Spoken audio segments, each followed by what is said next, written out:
we are likely to engage in actions that produce only immediate payback.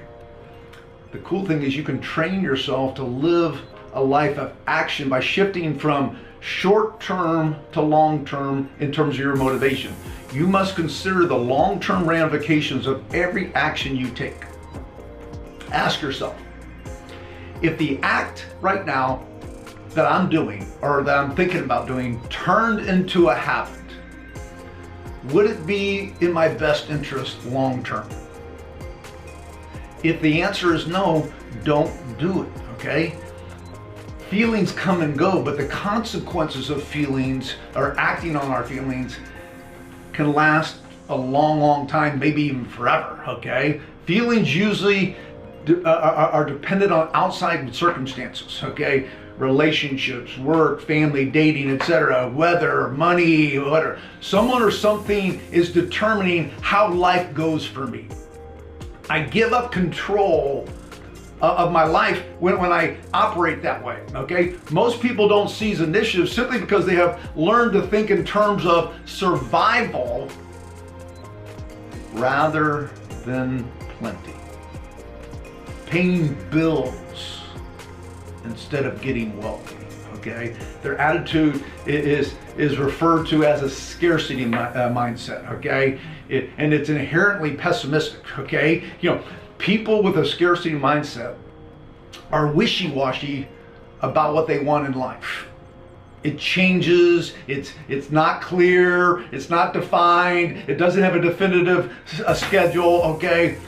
So when you look at goals, which I gotta wrap up real quick, okay, sorry about that, okay. When you look at goals, according to Forbes, okay, so this is not Chris Coop, this is not, you know, some arbitrary, you know, situation. Harvard Business School did a study of their students. Now, to get into Harvard, I gotta believe you got some get up and go, okay? You probably got a few noodles up in your head, okay? You know, and so on. But the funny thing is, okay, the Harvard students operate like the populace, okay? There's only 3% of the graduating class, okay, that had written game plan that they want to accomplish in life, okay? A written game plan to accomplish their goals. Only 3%.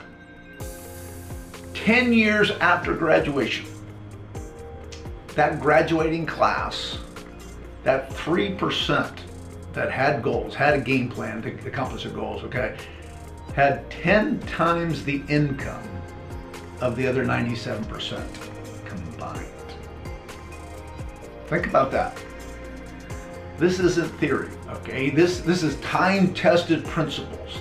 It works every single time. And the challenge, I got down later on, I'll tell you, it's the most important habit you got is looking at your goals, okay? So what is your excuse? Why are you making excuses, okay? You know, if you're making the excuses, you're not gonna make progress. More than any other single factor, you are where you are today because of the choices you've made. Yeah, I know, Chris, but. Yeah, but, okay, if there's a but or a yeah, but after you say that to yourself or after I said it, okay, you are not growing. You're not gonna get anywhere, okay? There can't be any yeah, buts. Everything that happens to us, we choose the reaction to what happens to us. And that reaction determines, you know, our future, okay? If your reaction is, you got an excuse, okay, or you're blaming, okay, you're not going to accomplish anything. You have made the story, okay? It's really about what you learn or didn't learn from those things that happened to you, okay? It's really about who you spend your time with. It's really about the things that you believe or don't believe about certain things, okay? It's really about, did you persevere or did you give up on little things and big things? If there's anything in your life that's not the way you want it, okay, you and only you are responsible for changing.